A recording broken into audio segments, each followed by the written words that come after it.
Ladies and gentlemen, Gungans and droids across our beloved empire, thank you guys so much for coming out to today's video where we are going to be talking about probably one of my most favorite game modes in Galaxy Heroes, the latest and greatest, Conquest, and in specific in today's video, we're going to be talking about the top 15, technically more than 15, but 15 makes for a better title, the top 15 plus tips to dominate and master Conquest. I want to help you get all the tips, even down to the nitty gritty, so you can get the maximum reward that your roster will allow you to get. Even if you're a veteran player, we got tips even for you, and especially towards the very end, there's a very specific tip that I don't see people talking about, and people are wasting resources. Don't be that person. We're going to cover that in this video here today. Anytime a new Conquest comes up, the first thing you need to do right out the get-go is we need to plan. And in order to plan, we need to look at the feats. There are 4 level of feats overall. We got our Big Daddy, we got the event feats, then we got our sector feats, then we have boss feats, and then we have battle completion feats. So let's start off with the big boss daddy first. When you open up Conquest for the first time in a new season, we need to take a look at the event feats, because inside of the event feats, we need to start planning what type of teams are we going to be using. And the good thing about it, these are very general feats, not as specific as the other branches of feats that we're going to get to, but nonetheless important to look in here. For example, this feat right down here, it asked that you use full dark side, light side teams. Now the developers did clarify there's going to be a patch. Things like this requires a full team of 5. They're going to clarify the verbiage, but nonetheless, these are pretty general. For example, you're going to be the whole point of Conquest is to defeat enemies, so you don't have to think too much about this, but nonetheless, important to see what the big hierarchy is going to look like when it comes to feats. And then the next level that we're going to look at are the sector feats. There are 5 sectors in Conquest, and inside each sector, right down below me right here, we have this little 3 out of 3. It's going to say 0 out of 3 if you haven't done any, but you're going to click on this right here, and in this, it shows you the feats specific to the sector. You can't go into sector 2 trying to accomplish feats in sector 1. These are specific only to the sector that you're reading them in. So these sector 1 feats are going to have some things a little bit more specific than the event feats that we showed a moment ago. And then before we start giving tips about how to take out these feats, let's look at the other 2 levels. We got our boss level feats over here, very specific here. There's a little bug. They're kind of grayed out right now. They're going to fix that so they're a bit more clear for you guys to see. But these feats are going to be specific to these particular boss battles. There's a boss battle at the end of every single sector node out there that's going to ask you to do some very specific things to do. For example, this is defeat at least 3 enemies in the same turn. So it's kind of like galactic challenges for the boss feat that you have. And the last level feats are solely going to be the battle feats, trying to get 3 stars. So just like a light side or dark side normal mode mission, you want to try to survive with all your units to get 3 stars. And if you get 3 stars, you're going to get 3 Conquest points. If you get 2 stars, you get 2 Conquest points. And if you get 1 star, you're going to be getting 1 Conquest point. With that in mind, the next tip that we have to discuss right here is we need to talk about planning around the feats. And what I mean by that is we're going to talk a bit about stamina. Stamina is kind of the big mechanic inside of Conquest that requires you to try to maximize your roster. You can't just use one team and blast through Conquest. So let's go back to these feats and kind of give you some ideas and what I mean by here on trying to complete feats and trying to get multiple birds of one stone, because you want to win the battle and you want to try to get the variety of feats both in the sector and the events. Let's go ahead, take a look over. Let's take a look at sector 1. After you take a look at those event feats, hop over to sector 1 and you need to start planning. All right, what teams can I form that are going to first let me win the battles, preferably 3-star the battles. If you don't 3-star, we'll talk about what some ideas that you can have in mind in that regard. But besides winning the battle, what teams can try to get me to knock out as many of these sector feats as possible, because you want to try to maximize your energy and not just win battles by also achieving these sector feats. So when I look at this, for example, all right, 100 critical hits, okay, and then advantage. Well, advantage is a buff that grants you critical hits, so these two can kind of work together. And then flawless victory, that's a pretty generic one. Any team can accomplish this. So when I look at this, I want to try to put a team together that gets lots of advantage and lots of critical hits. And the first thing that comes to my mind in this sector is, what about First Order? First Order has tons of advantage, especially with Captain Phasma, and as a result of getting advantage, you're going to be getting critical hits. So in that regard, you need to try to theory craft and plan what teams can win and what teams can get as many of these sector feats done as possible. Let's do one more example just so you can see my thought process here. Let's take a look at the sector 2 feats. that we have here. So here we go. Attack out of turns 50 times. Okay. Ooh, win at least 7 battles with a full Jedi squats. That's a very specific thing. And then grant at least 50 buffs to allies. Well, I'm forced to use Jedi. What Jedi teams grants a lot of buffs and attacks out of turns? Well, Jedi Knight Revan. Jedi Knight Revan allows you to attack out of turn a lot because there's mass swarm capabilities. Grant at least 50 buffs to all allies. Well, that sounds like a call for Yoda. So in this regard, I would do a team that has Jedi Knight Revan, Yoda, Bastila, maybe Jolie, a standard Jedi Knight Revan team. Nothing too crazy, because then I can accomplish all 3 of these sector feats at once, and on top of that, also win these battles along the way here. So we haven't even talked about actually winning the battles and planning the battles, but so far right now, hopefully you guys are following my train of thought that we want to try to put together teams that are going to win for us. They're good teams, and furthermore, they're going to help you work toward those event feats, which you don't have to put too much thought into, but more importantly, working towards those sector feats. So you're maxing out your energy and trying to get as many conquest points as possible. Remember, you got 2 weeks to do this, so the energy is going to accrue itself over time, but with that energy, you want to try to maximize it as much as possible, and trying to get as many feats done while winning battles. That's going to be kind of the big key that we have here. And now let's finally talk about actually planning out your battles. So far, we've focused a lot about planning around the feats.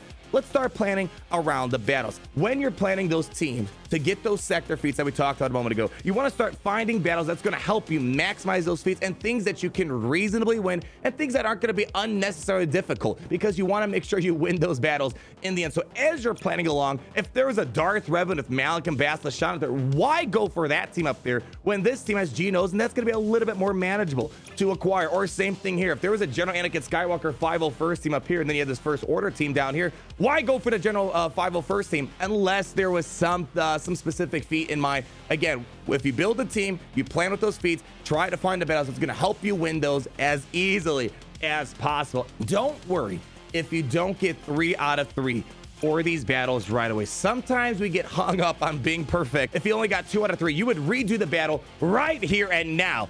Don't worry about that. Go ahead, do as many battles as possible, even if you drop some stars here and there. And then after you're done with those battles, go on to the next sector. Try to get as far as you possibly can. And once you feel like you either got stuck, your roster's not going as far as possible, then go back and try to finish up those feats. Or what I did is I blasted through everything. And yes, I've dropped some points here and there. And then once I was completely done with all of my run, I would go back and pick up the remaining tickets I needed to get the max rewards. Take the time to take a look at your enemies, of course, but more specifically, take a look at the modifiers. The modifiers are going to be very important to make sure you know what you're getting into, because some of these are not going to be standard teams that you're used to seeing in Grand Arena or Territories. There are some major bonuses sometimes, and furthermore, sometimes there's a little hint inside these abilities on how to win these battles, more importantly, or furthermore, trying to win these battles and knock out things like the boss feats, for example. Now, again, this event is manageable to max out in 2 weeks for free-to-play players. But if you want to put the best foot forward, this tip might be hard to swallow, but it's going to be an important tip if you're struggling.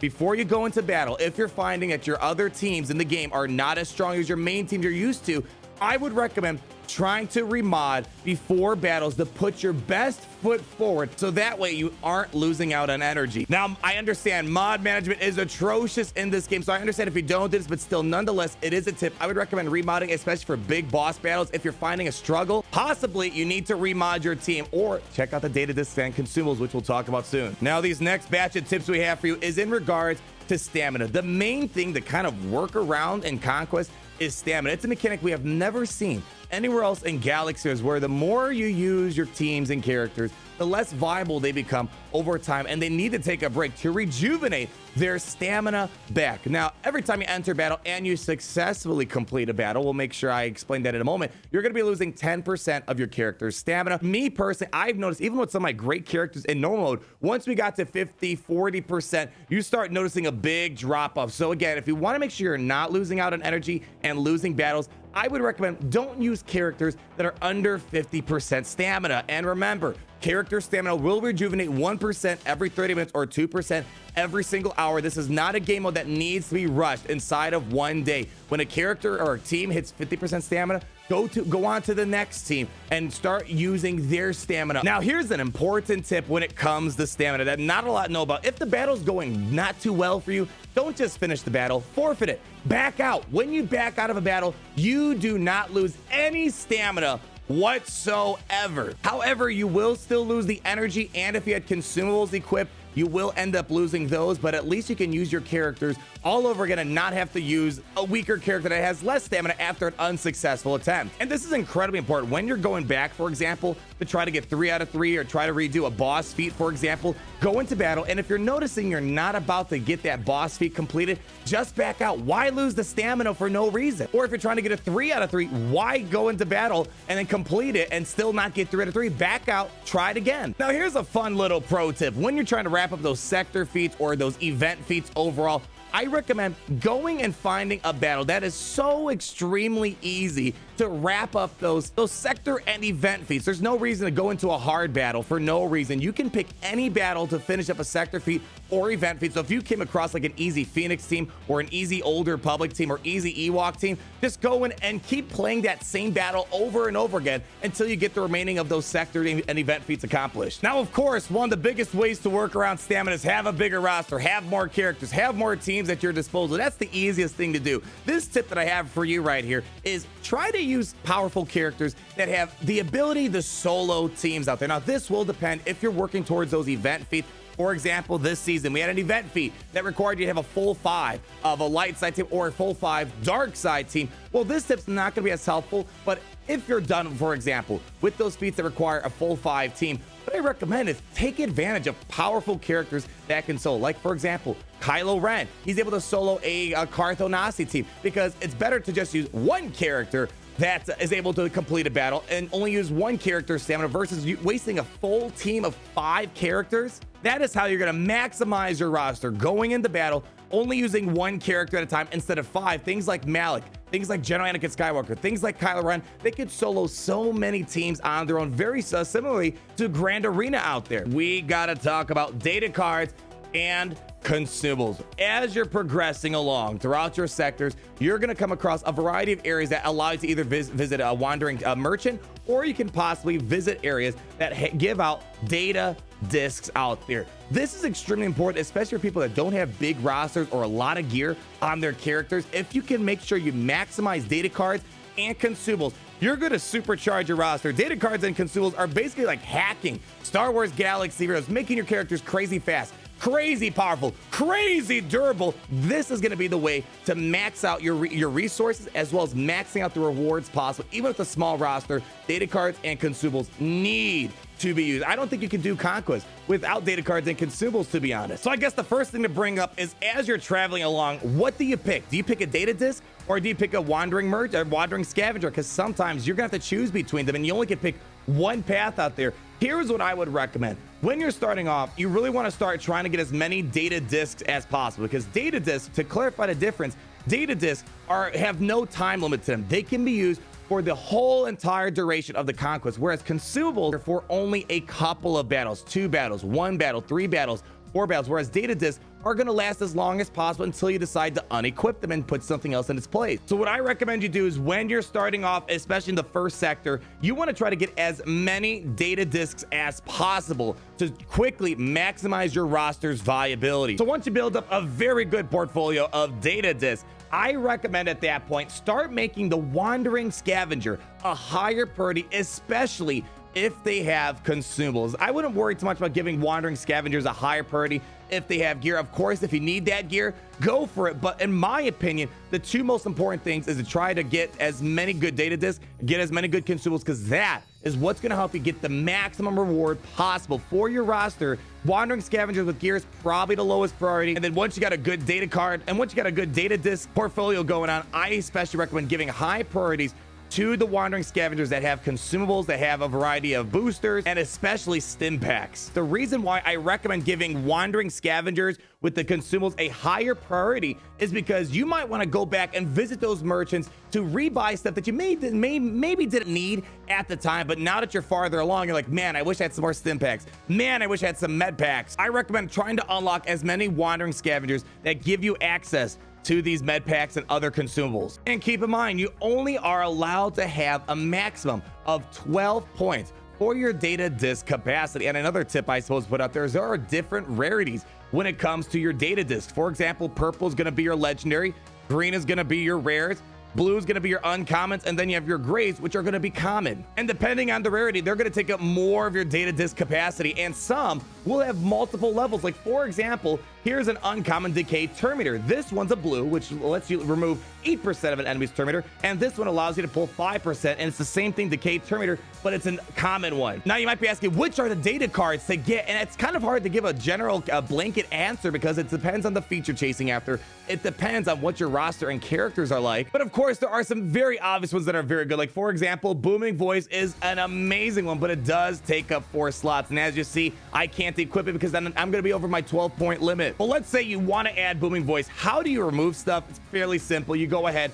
and you just remove it by clicking on the X, but keep in mind, when you unequip data disk, it will cost you 5 conquest credits. Let's talk about these consumables for a moment. As I said, data cards are used for the entirety of your conquest experience until you decide to remove them and put something else in their place. Consumables are only for a couple of battles. For example, here, I can get 73% extra offense, but it's only going to be allowed for 2 battles. And that doesn't even care if you successfully complete the battle or you exited the battle to save stamina. You will be wasting those 2 durations. So to equip it, it's fairly simple. You click on confirm, we click on confirm, and we click on confirm. You're able to have 1 booster active, 1 med pack active, and 1 tech active at a time. However, if you decide to replace one of these currently active consumables, understand that it's not going to remove the old one and put it back in your inventory. It deletes the one you're trying to replace. So I do not recommend replacing a consumable. Use it until its duration is up. You want to make sure you're using your conquest credits. They cap you at 3,500 credits. They're not letting you hoard, which is a good and a bad thing for not letting you hoard your currency up here. So I want to kind of talk about what to use your conquest credits for. Spoiler alert, majority of the time, you're going to want to use your conquest credits for consumables and stim packs to rejuvenate stamina on your big name characters that you're using quite a lot. Now, if you see gear for you that's highly valuable, that should take the high priority, especially if you see Mark 5 stun guns, for example. If you see that stuff, of course, use your conquest credits. But for example, there's a good chance you might already have a good chunk of these fusion furnaces. Mark 4 stun guns are really never ever in demand, very briefly when you're a new player, and some of these shards aren't really of high value. What I recommend you use your conquest credits for is towards the consumables that Galaxy of Heroes has to offer, because again, data disk and consumables are going to be key to getting you as far as possible, even with the smallest roster you have. Now, when it comes to buying shards, these character shards that we see as of now in March 2021 aren't all that appealing, but there should be opportunities to buy yourself some Razor Crest shards or whatever the exclusive unit to Conquest will be at the time. Right now, there's a bug where the Razor Crest is not showing up as a purchasable unit, but it is something they're working on fixing. And this is going to be a huge tip to let you guys know about. Not a lot of people know about this. I know people that spent $400, $500 trying to hoard up stim packs, trying to hoard up boosters, med packs, techs. Guess what? That is probably the biggest waste of either your free-to-play conquest credits or your money that you're spending, because the developers confirm that after a conquest is ended, it's going to completely delete your conquest inventory and reset it. So if you decide to spend $500 to stock up on stim packs, or you decide to use your conquest credits to hoard up on a bunch of materials in preparation for the next season, as of now, that is going to be completely wasted. So once you're done of conquest, don't worry about hoarding consumables. Don't worry about hoarding stim packs, because you can't bring it with you to the next season of conquest. And the 2 last things we're going to talk about are in regards to the rewards. The first big thing I want to make sure you guys know about is you don't have to worry about maxing out every single sector, getting all the conquest points, getting all the feats completed. The good thing is you got a good degree of leeway. Even if you're going for max rewards, you got about a 20-point leeway. So the point being is you don't have to worry about getting all the conquest points, bashing your head up against the wall. This event does not require you to be 100% perfect. When it comes to this, your goal is to just get the max reward crate as possible. And these reward crates are given at the end of the season. However, there are milestone rewards that you can immediately claim once you've collected enough conquest points along the way. And that's where you see these check marks. So be sure to check into the conquest rewards once in a while as you're collecting conquest points, and make sure you claim these, because these rewards are immediately able to be claimed. And the reason why I bring this up is because these Conquest Credits are going to be crucial to buy those consumables, buy some gear, as well as possibly buying some Razor Crest shards. So that's going to wrap it up for today, ladies and gentlemen. Hopefully this top 15-ish plus Conquest tips guides will help you max out the rewards in Conquest so you too can dominate the holotables. It is one of my favorite game modes. It's encouraging me to try out characters and teams I wouldn't use elsewhere, and people with even smaller rosters, at first they thought it was going to be too unbearable, but with the use of a lot of these tips as well as the data disc and consumables, they too can get a lot done, and the rewards are fairly good in this game mode, which is why it's so important to take these tips and you too master this game mode. Thank you guys so much for watching. Like if you did enjoy the video, comment down below on all your thoughts, and be sure to subscribe so you're not missing a thing. And more importantly, always remember that it's great to be in the Empire today. I'll see you guys later. Peace out, everyone.